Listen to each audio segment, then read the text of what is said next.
todo eso se registra, ¿sí?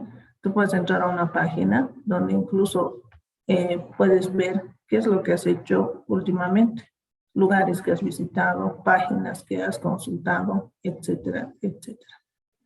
Toda esa información. Se hace una ruta, ¿sí? Sobre los lugares que has visitado. Entras a una página y te dice, tal día has estado tal hora en este lugar. ¿No ves? Entonces, todo eso se almacena. Puedes entrar a esta página y puedes ver también eso que te estoy diciendo.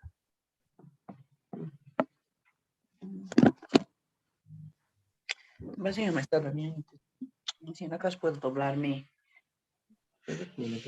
Amor, mi vacío me está conociendo. ¿Y por esto no está conmigo?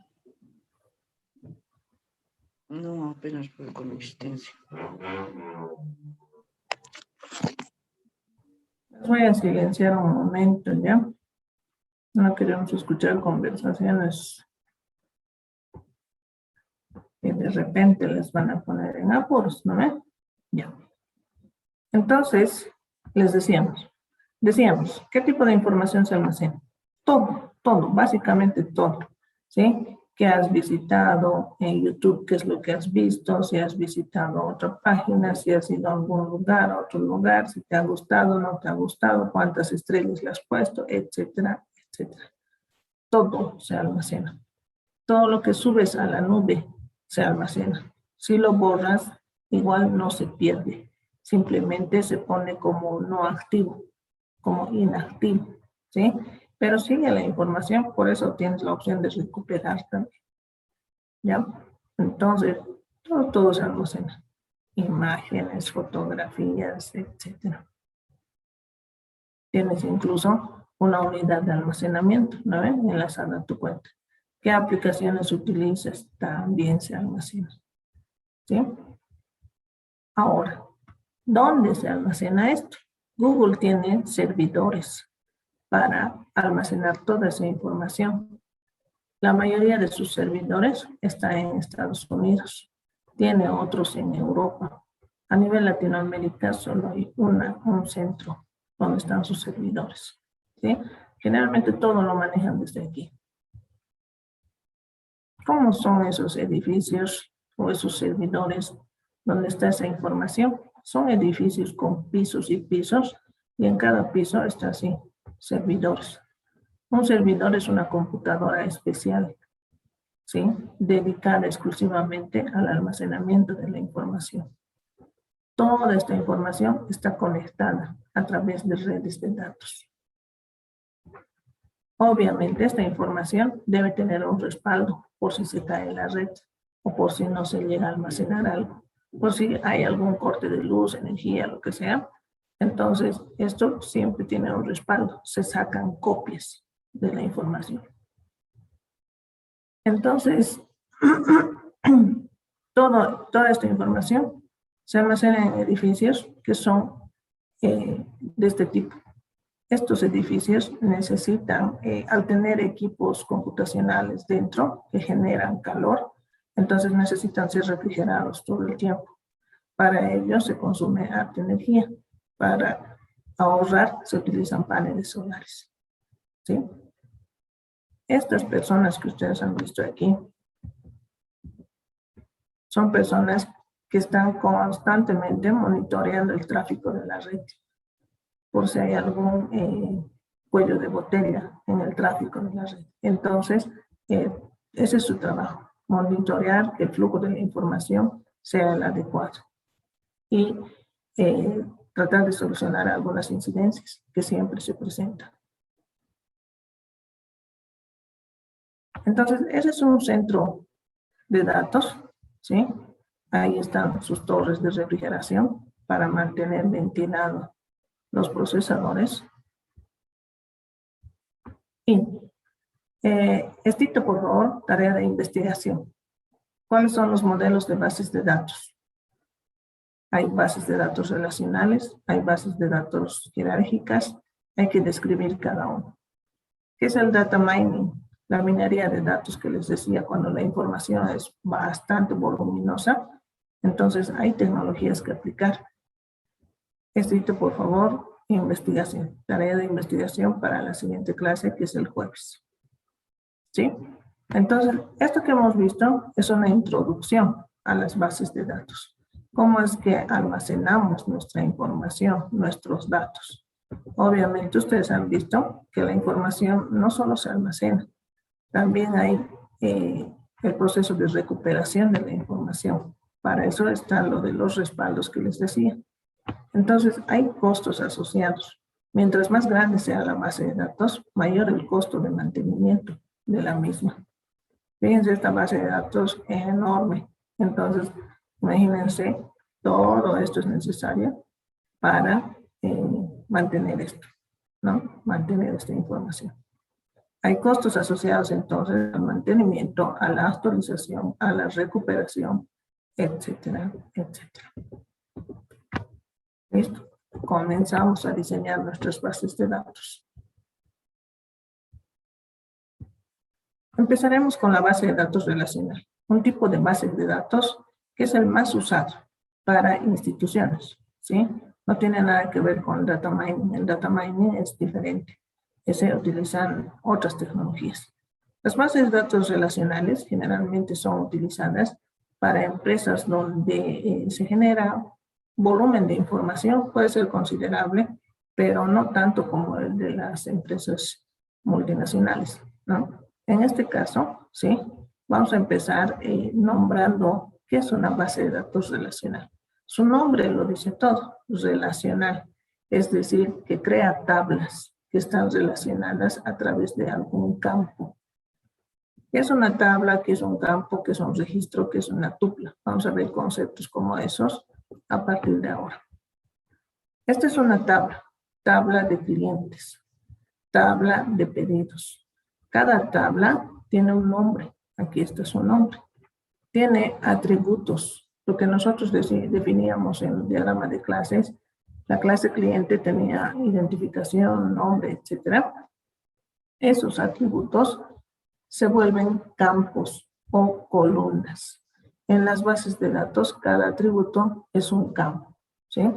Y cada fila o registro se denomina tupla. Entonces, por ejemplo, la tabla clientes tiene 2, 4, 5 campos. ¿Y cuántas tuplas? 1, 2, 3 tuplas o registros. Obviamente lo que va creciendo a medida que vamos a utilizar nuestra base de datos no son los campos, sino las tuplas, los registros. Viene un nuevo cliente, lo registramos. Se añade un nuevo registro, ¿sí? Ahora, ¿por qué es base de datos relacional? Porque hay un campo, ¿sí?, que los relaciona. Por ejemplo, la tabla de clientes tiene un identificador de cliente. Y la tabla de pedidos, un pedido lo hace un cliente, decíamos, ¿verdad? Entonces, en pedidos tiene que haber ese dato. No anotamos el nombre del cliente. ¿Por qué? Porque a través del identificador podemos obtener ese dato. ¿Ya? Entonces, esta es una base de datos relacional. Este tipo de bases de datos vamos a diseñar. ¿Está bien? Hasta aquí. ¿Hay alguna consulta?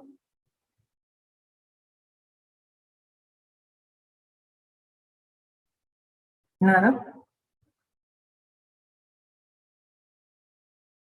Ya.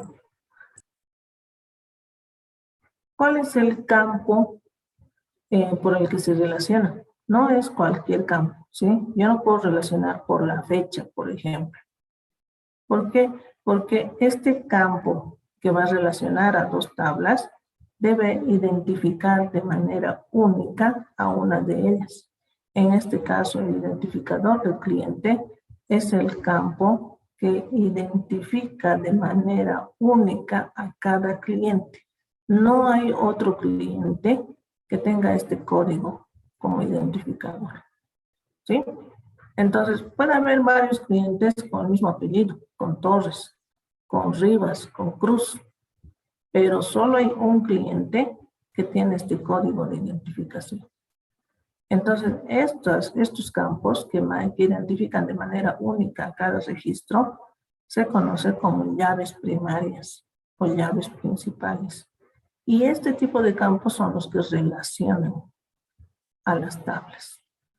¿Sí? Continuaremos entonces. ¿Qué es el modelo entidad-relación? El modelo entidad-relación, en realidad, sacamos de aquí un diagrama, nos sirve para diseñar una base de datos. A partir del diagrama entidad-relación, yo puedo tener el diseño de mi base de datos. Este diseño, ¿sí?, no solo se obtiene a través del diagrama entidad-relación, también se puede obtener a través del diagrama de clases o de un proceso que vamos a ver más adelante que se conoce como normalización. El diagrama entidad-relación identifica los siguientes elementos. Una entidad es lo más parecido a una clase, ¿sí? Es un objeto o evento del cual se recolectan datos, que tiene atributos, en otras palabras.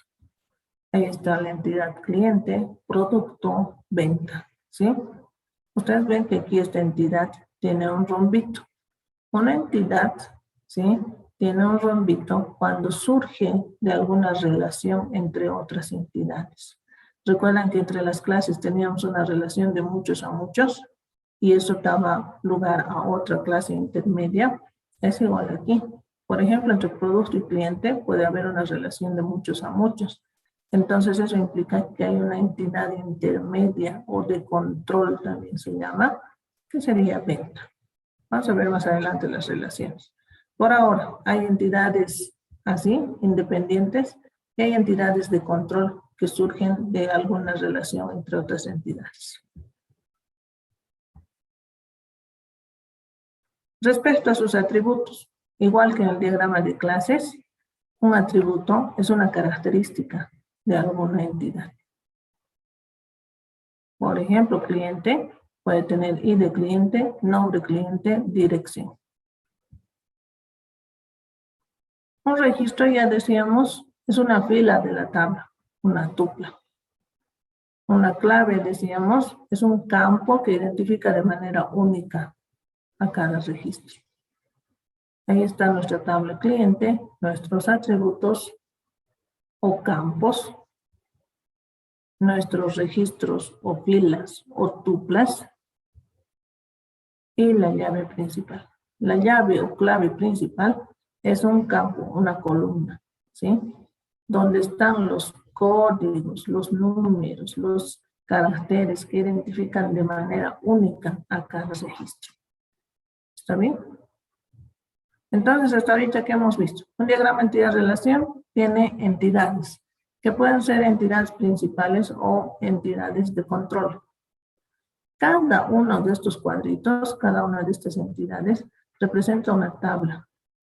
En una tabla de la base de datos, ¿sí?, tenemos atributos o campos o columnas. Tenemos filas o registros o tuplas. Y uno de esos campos es la llave principal, la que identifica de manera única a cada registro. ¿Sí? Hasta ahí, entonces, tenemos eso. El conjunto de tablas que nosotros vayamos a crear ha de formar la base de datos.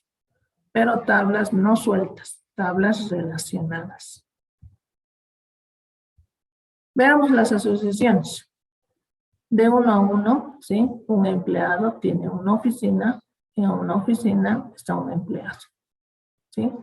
Ahí está, se lee de arriba abajo, de izquierda a derecha. De uno a muchos, un vendedor genera muchas ventas, ¿sí? Y muchas ventas son generadas por un mismo vendedor. De muchos a muchos, un cliente realiza compras de varios productos. Un mismo producto puede ser comprado por varios clientes. Ahí está, de muchos a muchos. Pueden poner infinito, pueden poner asterisco, pueden poner n. Cualquiera de las tres notaciones sirve. Tenemos aquí un diagrama entidad-relación, ¿sí? Primero, ¿cómo es que surge esta entidad venta? Lo vamos a hacer aquí, a ver. Este diagrama entidad-relación es a partir de lo que se conoce de manera general, ¿sí? Aquí no hay enunciado, por eso les digo, es del conocimiento general que uno tiene. Voy a dejar de compartir. Voy a compartir esto.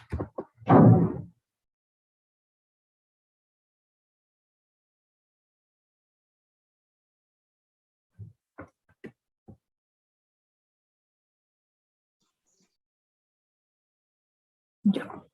Entonces les decía, se ve la pizarra, ¿no?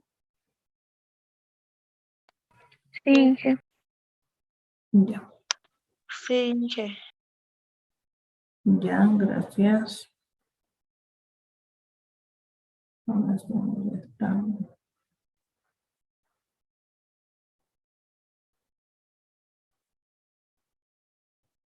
Ya. Tenemos entonces la entidad cliente. Luego tenemos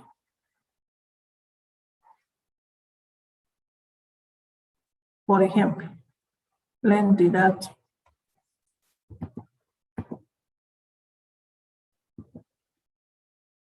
vendedor.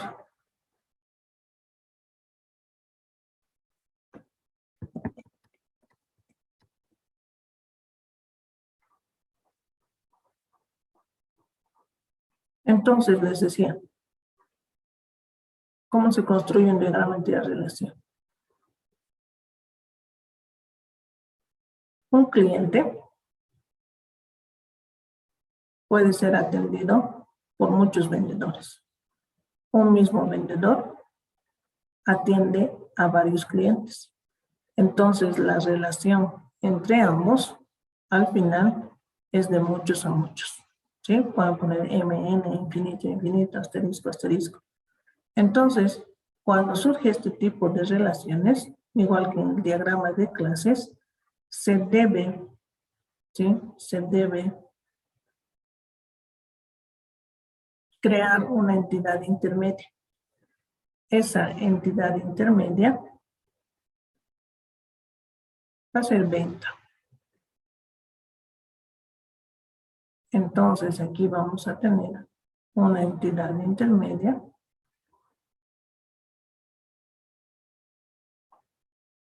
que va a ser venta. Entonces, un cliente, muchas ventas, un vendedor, muchas ventas. Eso que era de muchos a muchos se traduce así, ¿sí? Uno a muchos, muchos a unos. Ahí está. Entonces, siempre que haya una relación de muchos a muchos, hay que crear una entidad intermedia. ¿Por qué? Porque si yo quiero registrar la fecha de la venta, por ejemplo, no voy a registrar aquí en cliente la fecha de la venta. Tampoco voy a registrar abajo en vendedor la fecha de la venta. ¿Por qué? Porque esta es mi lista de vendedores. Y en mi lista de vendedores no puedo tener fecha de venta. ¿Por qué? Porque un vendedor hace muchas ventas. Entonces, la fecha de la venta será un atributo que ha de estar aquí. Cliente tendrá sus propios atributos. Tendrá su ID, tendrá nombre, tendrá dirección, tendrá teléfono de contacto, etc. Lo mismo con vendedor. Tendrá un ID vendedor, tendrá nombre, tendrá número de contrato, no sé, etc. ¿Sí? Luego, ¿qué más tenemos? ¿Se ve mi diapositiva o no? No, y No, Inge, claro. Entonces continuaremos aquí nomás.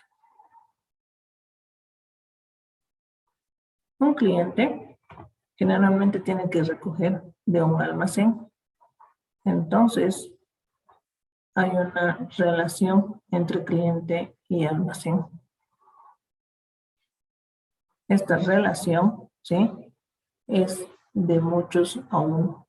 ¿Por qué? Porque un mismo almacén puede recoger varios clientes. Ahí está. ¿Sí?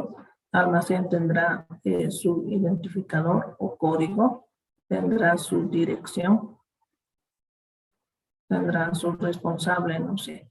Ahí está.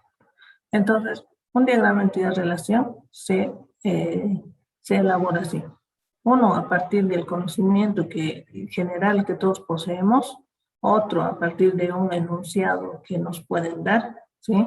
Donde no todo puede estar expresado de manera explícita. Hay algunas cosas que son implícitas.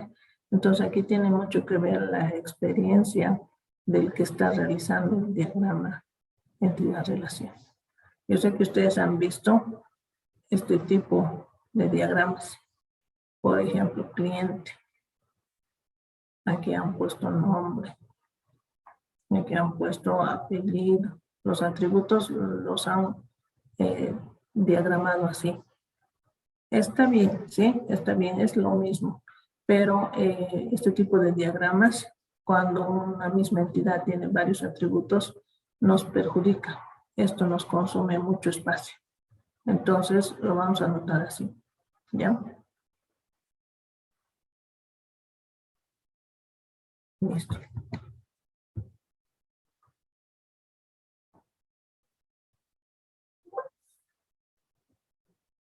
¿Listo? Vamos a hacer entonces un pequeño diagramita. Como ustedes ya han visto este tipo de diagramas, solo estamos recordando que les voy a dejar aquí. A ver, les voy a mostrar dónde está.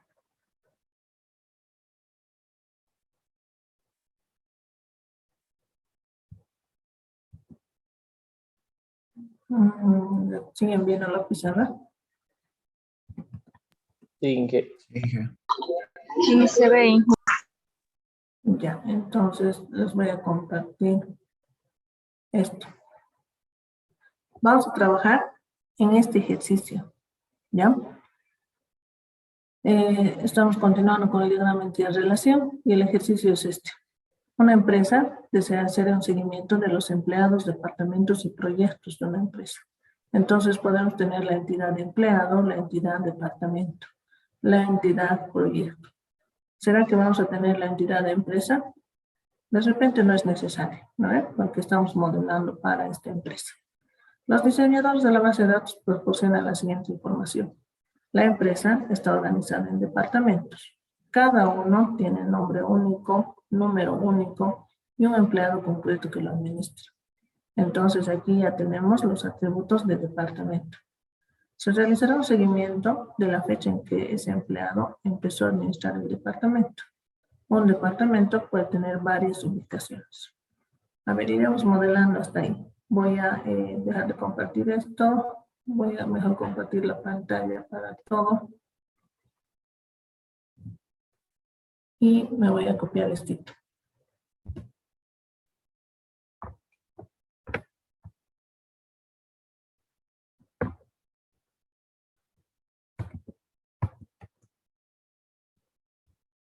Se está viendo mi pizarra, ¿no ve? Sí. Sí. Listo. Dice entonces, la empresa está organizada en departamentos. Vamos a tener una entidad departamento. Entonces vamos a copiar por si necesitamos más.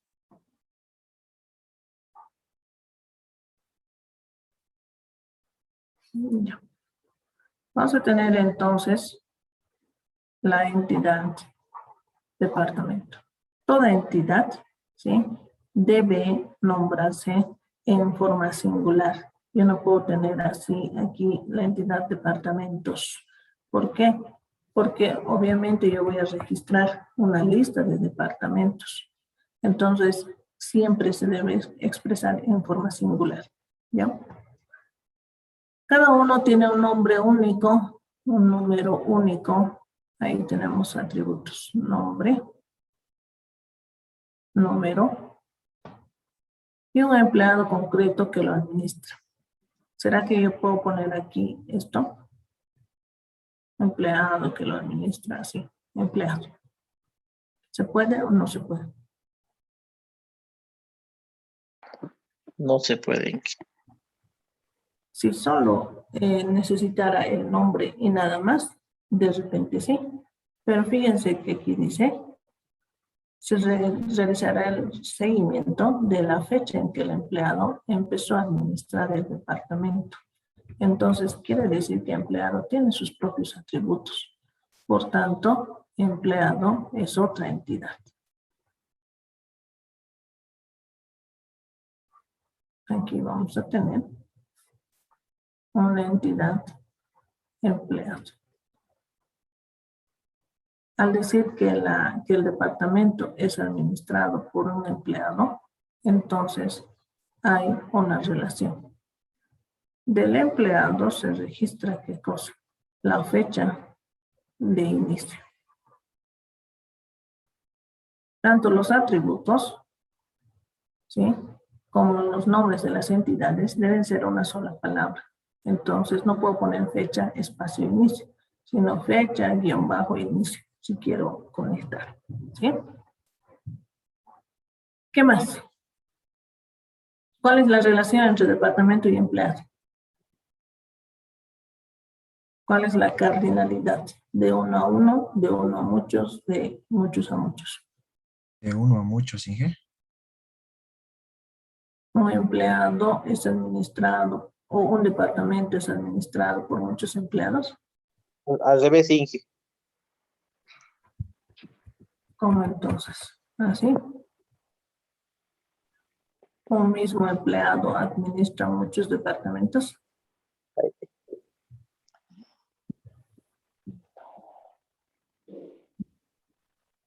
¿Cómo es? Uno a uno, sí. Por ahora es de uno a uno, ¿no? Veamos más adelante si especifica algo más. Un departamento puede tener varias ubicaciones. Aquí estamos poniendo de uno a uno con la relación de administración, ya no de trabajo. Si ustedes me dicen un departamento trabajan varios empleados, entonces ahí sí es de uno a muchos, ¿no ven? Por ahora estamos hablando de la administración. Un departamento puede tener varias ubicaciones. Entonces, al decir que puede tener varias ubicaciones, podemos nosotros hacer esto. Sin acento. Que no se ve su pantalla. ¿Perdón?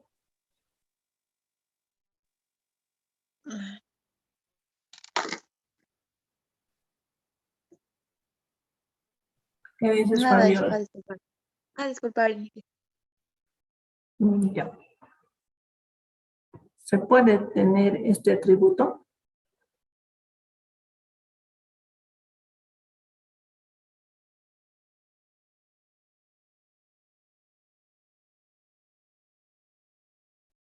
¿Qué dicen?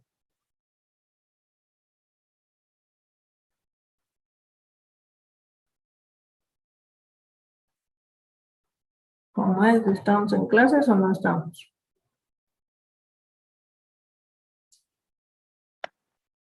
Creo que sí, Inge, porque dice tiene un nombre único y una sola ubicación, o tal vez sí podría ser tomada como otra entidad, no estoy segura.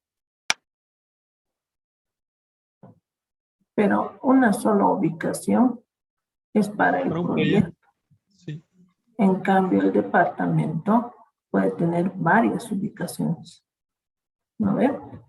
Entonces, ubicación no es un atributo, sino más bien es otra entidad. ¿Sí? Entonces lo vamos a poner aquí.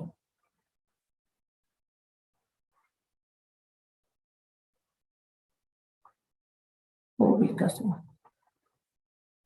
En ubicación puede haber un código, puede haber una descripción de la ubicación, puede haber un nombre, puede haber latitud, longitud, etc. ¿No ve? Entonces, en un departamento, un mismo departamento puede tener varias ubicaciones. Relación de uno a muchos.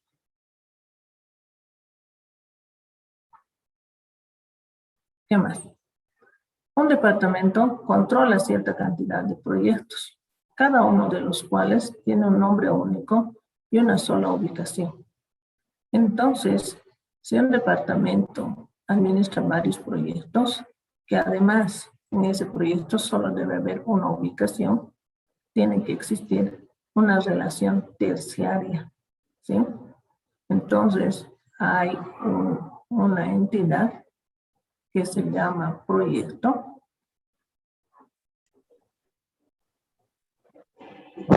Y la relación entre estos tres es a través de un departamento administra varios proyectos. Ese proyecto tiene que tener una sola ubicación. Tiene su nombre único y su ubicación. ¿Sí? ¿Qué más? Almacenaremos el nombre, el documento de identidad, la dirección, el sueldo, el sexo y la fecha de nacimiento de cada empleado. ¿Sí? Entonces, dentro de la entidad empleado, tenemos todos esos atributos. Nombre, dirección. Si su dirección, por ejemplo, va a tener calle, va a tener número, va a tener zona, etcétera, entonces dirección tendrá que convertirse en una entidad y hacer una relación entre empleado y dirección. Pero si mi dirección va a ser simple y solo va a decir calle y número, entonces basta con un atributo. ¿Sí? Sueldo, sexo y fecha de nacimiento. Aquí sí te lo vamos a poner la fecha de nacimiento. Ahí está. Un empleado está asignado a un departamento, pero puede trabajar en varios proyectos. ¿Sí? Un empleado está asignado a un departamento. ¿Sí? A ver, ¿cómo es que mantenemos esta relación de administración de uno a uno? ¿O cómo podemos hacer esto? Esto que está subrayado. Lo de los proyectos todavía no pasa nada.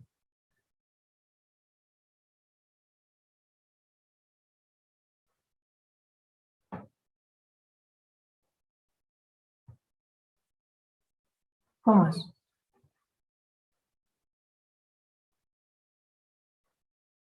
¿Cuál sería nuestra solución?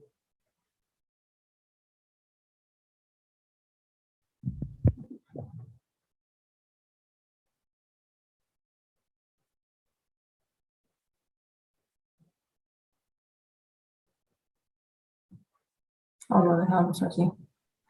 De 1 a muchos no sería Inge.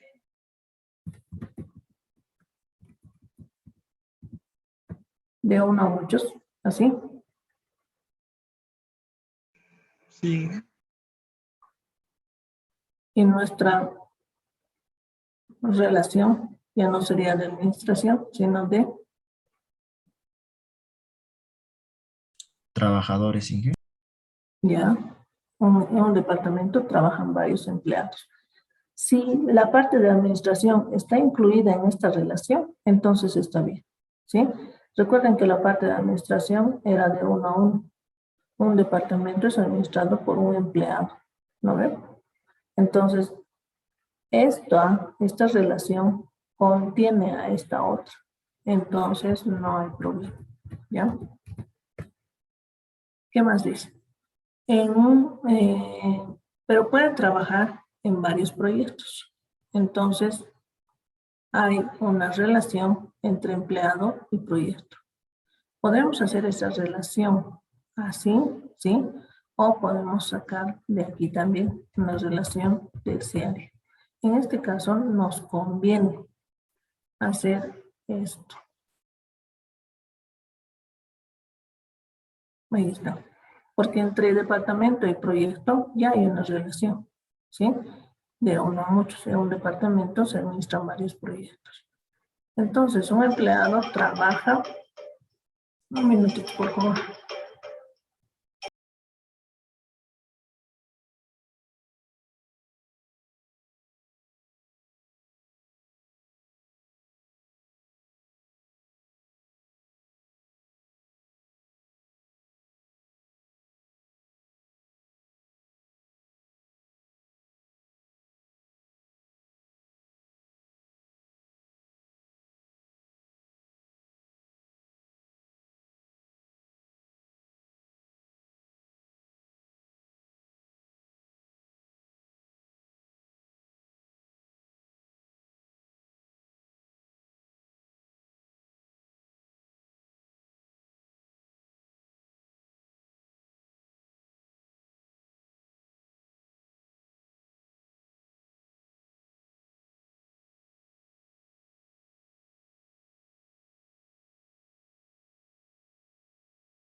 Ya, van a disculpar. Entonces, estábamos. Un empleado puede trabajar en varios proyectos, ¿sí? Que no están controlados necesariamente por el mismo departamento, ¿sí? Entonces, como no hay una relación terciaria entre departamento, empleado y proyecto, entonces esto funciona bien. Será un seguimiento del número del supervisor directo de cada empleado. Hay un supervisor de cada empleado y ese supervisor es otro empleado. Entonces, hay una relación recursiva entre empleado y otro a través de la relación supervisa. Un empleado supervisa a uno o más empleados, ¿sí?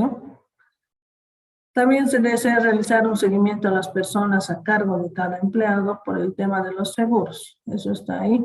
Por cada persona a cargo subordinado se registrará su nombre, sexo, fecha de nacimiento y relación con el empleado. ¿Cómo hacemos esto?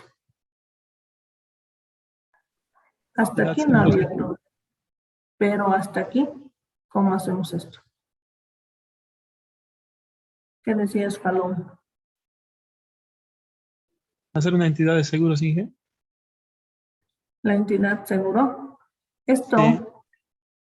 fíjense, esto, nombre, sexo, fecha de nacimiento y relación con el empleado, atributos de quién sería. Si ponemos seguro, ¿será que son atributos de seguro? Sería Sí, del empleado. porque en un seguro sí o sí te piden eso, es todo lo que está ahí. Nombre, Claro, sexo, fecha de nacimiento, todo. pero ¿Sería Inge de la persona a cargo? de la persona o subordinado, porque fíjense, relación con el empleado, ¿no ve? Entonces, si esta relación tiene atributos, entonces se convierte en otra entidad, ¿ya? Hay que trabajar entonces en esta relación convirtiendo en otra entidad. Esa entidad va a ser subordinado.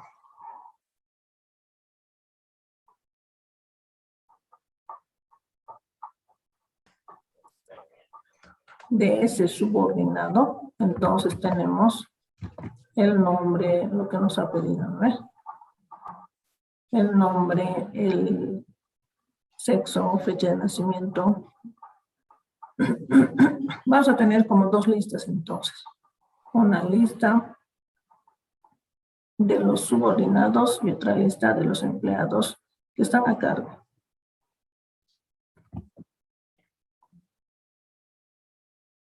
Ahí está. Y esto sería de uno a muchos. ¿Sí? Listo. Con eso ya terminaríamos nuestro diagrama entidad-relación. ¿Hay alguna consulta?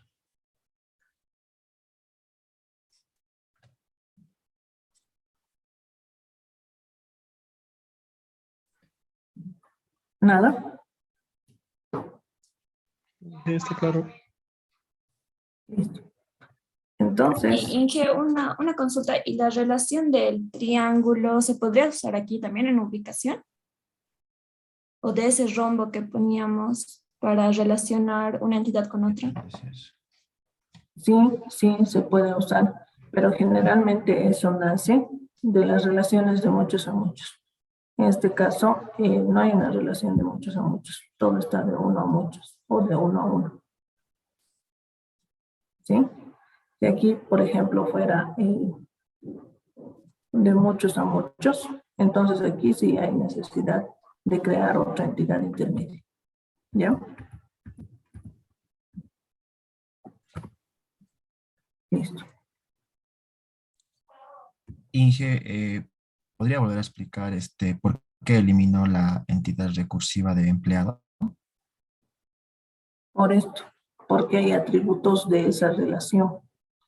La relación recursiva, si tiene atributos, entonces quiere decir que se convierte en una entidad.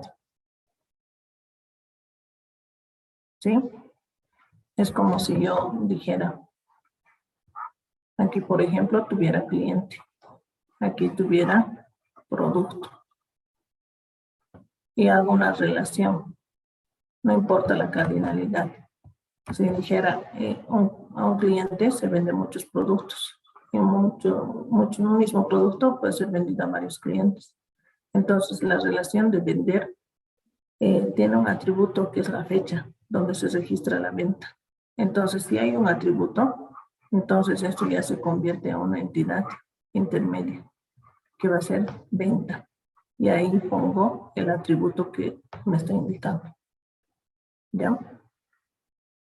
Entonces, toda relación que tenga atributos se convierte en entidad.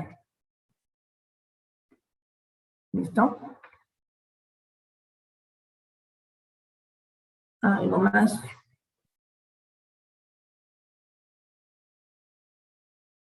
Todo esto que habían visto en sistemas 1, diagrama interrelación, ¿no ven?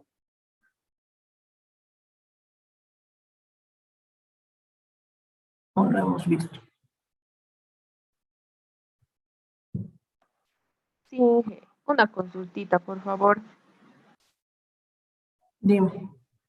Y aparte de venta, digamos, como la entidad intermedia, ¿algún otro ejemplo de entidad intermedia hay? Ventas es entidad intermedia, compras es entidad intermedia, después pedido es entidad intermedia, ¿sí? Los que son sueltitos generalmente son los que existen de manera independiente, como cliente, producto, empleado, almacén, etcétera. ¿Ya? Todas las intermedias surgen de alguna relación que tiene atributo o de una relación de muchos a muchos. Está bien, gracias. ¿Ya? ¿Algo más?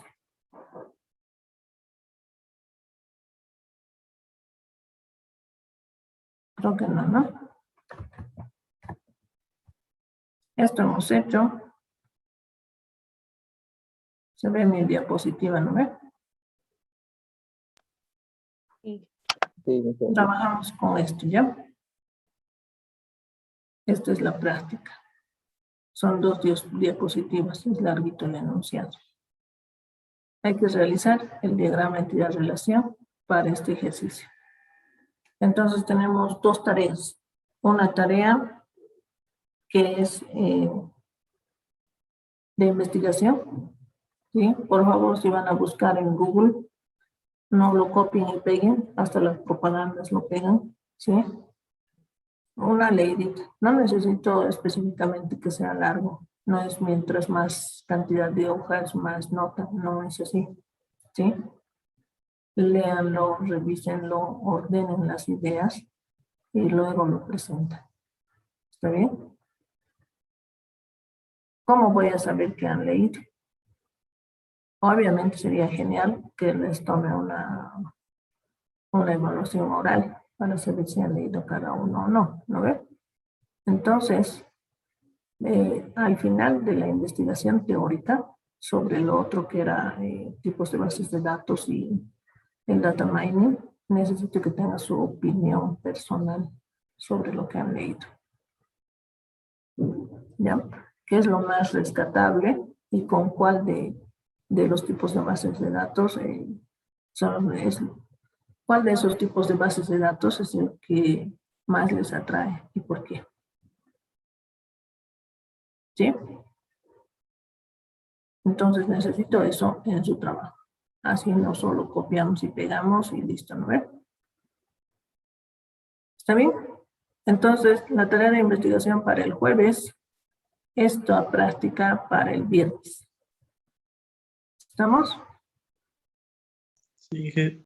Inge, Sí, Ya. Listo. Vámonos entonces, jóvenes. El día jueves vamos a continuar. Vamos a ver algunos ejercicios más del diagrama de relación y luego entramos a normalización.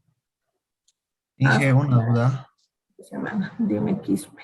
Inge, sobre la cantidad de integrantes del grupo para el proyecto. Bueno, mi grupo solamente está conformado por 7 integrantes, Inge. No sé si habría algún problema porque igual preguntamos en el grupo que si a alguien le faltaba así para completar a los 9 o 10. Y creo que ya todos tienen su grupo, entonces no sé si Inge, si podríamos también trabajar de esa manera. Veremos la lista de los grupos. Como hasta mañana, ¿no ve? Yo estoy solito, dice, y luego cuando vemos la lista no estaba en ninguno, ¿no? Veamos a ver. No sé qué está pasando.